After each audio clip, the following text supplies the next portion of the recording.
अमित की जिंदगी में सब कुछ सही चल रहा था। वह अपनी पत्नी सुधा से बेइंतहा प्यार करता था।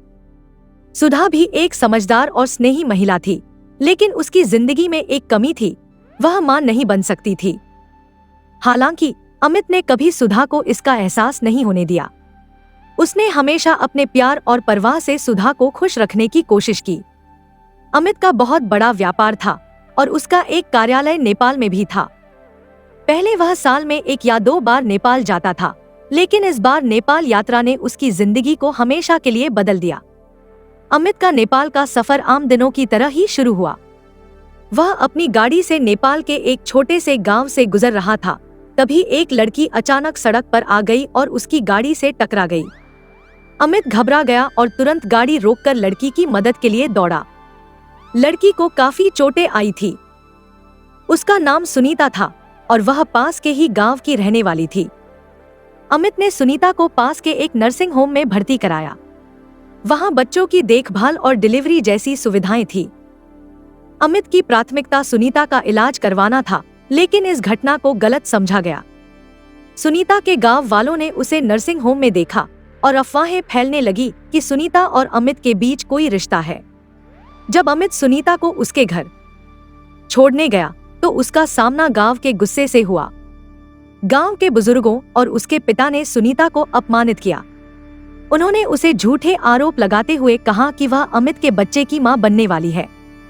सुनीता ने समझाने की कोशिश की कि अमित ने केवल उसकी मदद की थी, लेकिन किसी ने उसकी बात पर यकीन नहीं किया। गांव वालों ने तय किया कि अगर अमित सुनीता से शादी नहीं करेगा तो सुनीता को सबके सामने अपमानित किया जाएगा। यह सुनकर अमित स्तब्ध रह गया। उसने महसूस किया कि सुनीता की इज्जत और भविष्य दांव पर है। मजबूर होकर उसने सुनीता से शादी कर ली। शादी के तुरंत बाद अमित ने सुनीता को अपनी पहली शादी के बारे में बता दिया। उसने कहा, मैंने तुम्हारी इज्जत बचाने के लिए यह फैसला लिया। मेरी पहली पत्नी सुधा को मैं छोड़ नहीं सकता, क्योंकि मैं उससे बहुत प्यार करता हूँ। सुनीता के लिए यह सुनना आसान नहीं था। उसकी आंखों में आंसू आ गए, लेकिन उसने अमित के पैर पकड़कर कहा, आपने मेरी इज्जत बचाई, यही मेरे लिए काफी है। मैं आपकी जिंदगी में जगह पाने का अधिकार नहीं रखती। अमित और सुनीता के बीच यह रिश्ता सिर्फ नाम का था। अमित जब भी नेपाल आता, वह सुनीता से मुलाकात करता और उसकी जरूरतों का ध्यान रखता, लेकिन उसके मन में हमेशा यह चिंता रहती थी कि वह सुधा को इस बारे में क्या बताएगा। भारत में सुधा को अमित का बार बार नेपाल जाना अजीब लगने लगा। पहले अमित साल में 1 बार नेपाल जाता था, वह भी केवल 2-3 दिनों के लिए, लेकिन अब वह 3-4 महीने तक वहां रुकने लगा। यह बदलाव सुधा के लिए असामान्य था। एक दिन जब अमित नेपाल में था, सुधा ने उसकी नेपाल ऑफिस के कर्मचारी से बात की। उसने पूछा कि अमित का वहां इतना समय बिताने का कारण क्या है। कर्मचारी ने बताया कि ऑफिस का काम तो कुछ दिनों में ही निपट जाता है। यह सुनकर सुधा को गहरा धक्का लगा। उसे यकीन हो गया कि अमित उससे कुछ छिपा रहा है। अमित जब वापस घर लौटा तो सुधा ने उससे सीधे सीधे सवाल किया, अमित, क्या बात है? तुम्हारा बार बार नेपाल जाना मुझे परेशान कर रहा है। क्या तुम मुझसे कुछ छिपा रहे हो? अमित ने खुद को संभालने की कोशिश की, लेकिन उसकी आंखों में झलकता डर सुधा ने पकड़ लिया। आखिरकार अमित ने तय किया कि वह सच बताएगा। उसने कहा, सुधा, मैं तुमसे कुछ नहीं छिपाना चाहता। नेपाल में मैंने एक लड़की से शादी की है। सुधा को जैसे किसी ने जड़ से हिला दिया। वह कुछ देर तक कुछ बोल नहीं पाई। आखिरकार उसने कांपती आवाज में पूछा, क्यों? क्या मैं तुम्हारे लिए काफी नहीं थी? अमित ने उसे पूरा सच बताया, सुनीता का एक्सीडेंट, गांव वालों का दबाव और उसकी मजबूरी। उसने कहा, मैंने यह सब सिर्फ उसकी इज्जत बचाने के लिए किया। मेरा प्यार सिर्फ तुम हो। सुनीता के साथ मेरा कोई रिश्ता नहीं है। सुधा ने कुछ देर सोचा, फिर उसने कहा, अमित, मैं समझ सकती हूँ कि तुमने यह सब क्यों किया, लेकिन तुम्हें पहले मुझसे बात करनी चाहिए थी। अब मुझे नहीं पता कि मैं इस रिश्ते को कैसे संभालूं। तुम्हें तय करना होगा कि तुम किसके साथ रहना चाहते हो। अमित असमंजस में पड़ गया। वह दोनों औरतों के साथ न्याय करना चाहता था, लेकिन उसे रास्ता नहीं सूझ रहा था। उसने अपने एक दोस्त से मदद मांगी। दोस्त ने कहा कि उसे थोड़ा समय लेकर दोनों से बात करनी चाहिए। नेपाल में सुनीता ने खुद अमित से बात की। उसने कहा, अमित जी, मुझे पता है कि आपका दिल सुधा के साथ है। मैं नहीं चाहती कि मेरी वजह से आपका रिश्ता टूटे। आप सुधा के पास लौट जाइए। मैं इस शादी को खत्म करने के लिए तैयार हूं। सुनीता की इस बात ने अमित को अंदर तक झकझोर दिया। उसने महसूस किया कि सुनीता का त्याग उसकी सच्चाई और बलिदान का प्रमाण है। अमित ने सुधा से माफी मांगी और उसे भरोसा दिलाया कि अब वह कभी कुछ नहीं छिपाएगा। उसने सुनीता की देखभाल के लिए हर महीने खर्चा भेजने का वादा किया। सुधा ने उसे माफ कर दिया, लेकिन यह तय किया कि वह अपनी जिंदगी को और भी बेहतर बनाएगी। उसने सामाजिक कार्यों में खुद को व्यस्त कर लिया। दूसरी ओर सुनीता ने अपने गांव में महिलाओं के लिए काम शुरू किया। अमित ने अपनी गलतियों से सीखा कि हर समस्या का हल ईमानदारी और त्याग में है। उसकी दोहरी जिंदगी ने उसे सिखाया कि रिश्तों को संभालने के लिए सच्चाई और समझदारी सबसे जरूरी है। इस तरह अमित, सुधा और सुनीता ने अपनी अपनी जिंदगी में नई शुरुआत की। उनका सफर भले ही मुश्किलों से भरा था, लेकिन उन्होंने सच्चाई और अपने निर्णयों से अपनी जिंदगी को संवार लिया।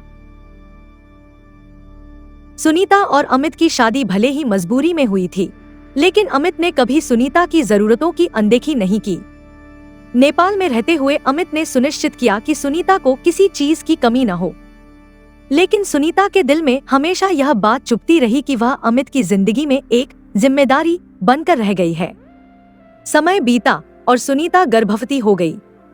जब उसने यह खबर अमित को सुनाई तो वह खुशी के साथ साथ चिंता में डूब गया। उसने सुनीता को हर संभव देखभाल देने का वादा किया। दूसरी ओर भारत में सुधा इस बात से अनजान थी। अमित के नेपाल और भारत के बीच के लगातार सफर ने सुधा को पहले ही असमंजस में डाल दिया था। जब सुधा को आखिरकार सुनीता की प्रेगनेंसी के बारे में पता चला तो वह गुस्से से भर उठी। उसने अमित से कहा, तुमने मुझे सच बताने में इतना समय क्यों लगाया? क्या मैं तुम्हारे भरोसे के काबिल नहीं थी? अमित ने सुधा को समझाने की कोशिश की।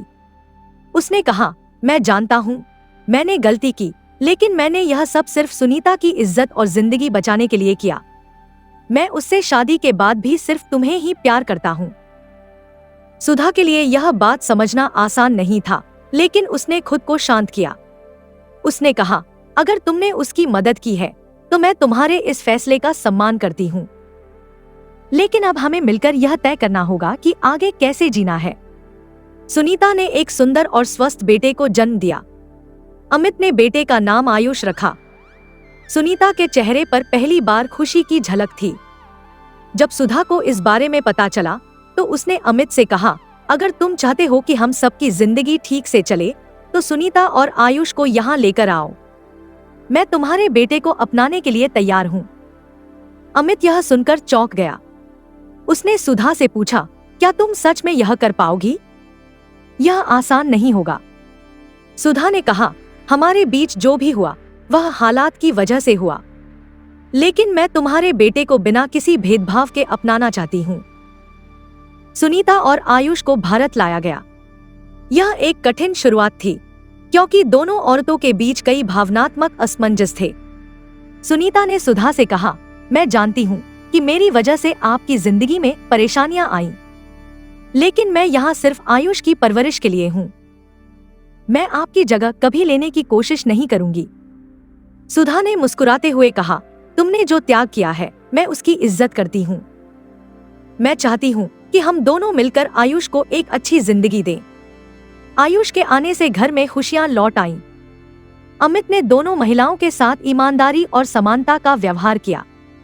सुधा ने आयुष को मां की तरह अपनाया, जबकि सुनीता ने खुद को घर के काम और बच्चे की परवरिश में समर्पित कर दिया। धीरे धीरे दोनों औरतों के बीच एक गहरा रिश्ता बनने लगा। वे एक दूसरे की इज्जत करने लगी और एक टीम की तरह घर संभालने लगी। आयुष ने दोनों महिलाओं को अपनी मां के रूप में देखा और घर में किसी भी तरह का भेदभाव नहीं था। हालांकि समाज ने इस रिश्ते को आसानी से स्वीकार नहीं किया। आस पड़ोस में लोग तरह तरह की बातें करने लगे। एक दिन किसी ने सुधा से कहा, तुमने एक औरत को अपने घर में क्यों रखा है? यह तुम्हारे पति का अन्याय है। सुधा ने मुस्कुराकर जवाब दिया, यह अन्याय नहीं, एक जिम्मेदारी है। अगर हमारे छोटे से कदम से किसी की जिंदगी बेहतर हो सकती है तो इसमें गलत क्या है। सुनीता ने भी इस दबाव का डटकर सामना किया। उसने कहा, मैं यहाँ सिर्फ एक माँ के रूप में हूँ। अमित और सुधा का रिश्ता पवित्र है और मैं इसे कभी नहीं तोड़ूंगी।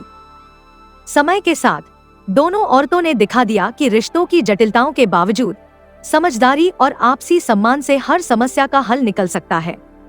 आयुष ने एक खुशहाल और सुरक्षित वातावरण में अपना बचपन बिताया। अमित ने खुद को भाग्यशाली महसूस किया कि उसकी जिंदगी में इतनी मजबूत और समझदार महिलाएं हैं। उसने दोनों का सम्मान करते हुए यह सुनिश्चित किया कि किसी को भी नजरअंदाज न किया जाए। यह कहानी यह साबित करती है कि रिश्ते खून के नहीं बल्कि समझ और सम्मान के होते हैं। सुनीता और सुधा ने दिखाया कि चाहे परिस्थितियां कितनी भी मुश्किल हों, इंसानियत और प्रेम हर चीज से ऊपर है। इस तरह एक छत के नीचे 3 जिंदगी, 3 अलग अलग कहानियां और एक नया अध्याय शुरू हुआ। यह परिवार समाज के लिए एक मिसाल बन गया, जहां प्यार और जिम्मेदारी ने हर मुश्किल को मात दी। दोस्तों, आपको हमारी आज की ये कहानी कैसे लगी, हमें कमेंट करके जरूर बताएं। अगर कहानी अच्छी लगी तो वीडियो को लाइक करें और अपने दोस्तों के साथ भी शेयर करें। मिलते हैं अगली वीडियो में एक नई कहानी के साथ। धन्यवाद।